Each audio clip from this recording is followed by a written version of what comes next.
We're still following a couple of very close House races in Minnesota. The first congressional district, that is still a toss-up there. 99% of the precincts reporting, though. We have incumbent Jim Hagedorn over Dan Feehan, 49 to 45%. In Minnesota's second congressional district, this has not yet been declared either, but overnight, Democratic incumbent Angie Craig did expand her lead over her Republican challenger, Tyler Kistner. At one point, Craig was only ahead by 1,400 votes. Now, that is up to more than 9,000 there, and now we can see 100% of precincts reporting. There was an upset in western Wisconsin. Michelle Fischbach unseated longtime Congressman Colin Peterson. That was in the 7th district. Fischbach won that by 14 percentage points with 98% of the vote in.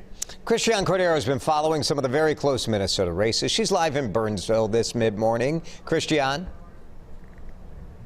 Yeah, Jason, Burnsville, part of the second congressional district, what Heather was just talking about with Angie Craig, starting to really pull away in the past several hours over Tyler Kistner, her competitor, of course.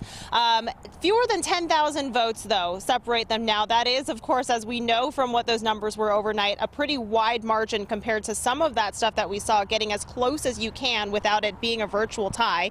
Much closer than her 2018 campaign, where she finished with a 6-point lead. Down to the first precinct, to someone who also knows tight races, Jim Hagedorn, up 3.5% over Dan Feehan, as far as we understand right now. Just about all precincts reporting there as well. Seems tough to find much purple in a state so starkly divided, with blue in the Twin Cities metro, a sea of red outside of it, especially with that 7th district flip. Somewhere in between is Dakota County. We found a man here who has thoughts on presidential politics. He is what we would call a reluctant Biden supporter and a Biden voter. Here's what he had to say. As far as Trump, I don't know. I guess I didn't feel like he really told us a lot of what he was going to do this time.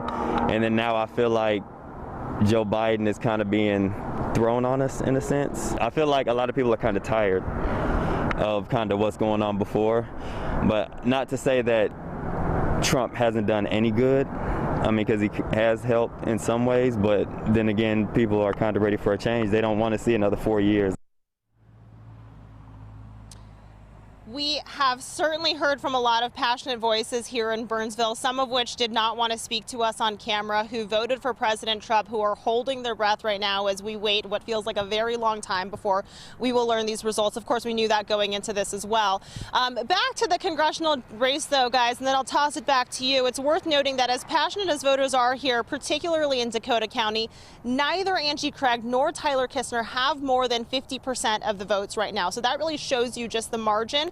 And also speaking to the passion that there are just as many people who will be upset over the victory as those who are satisfied with it. Sure does. All right, Christiane Cordero, thank you.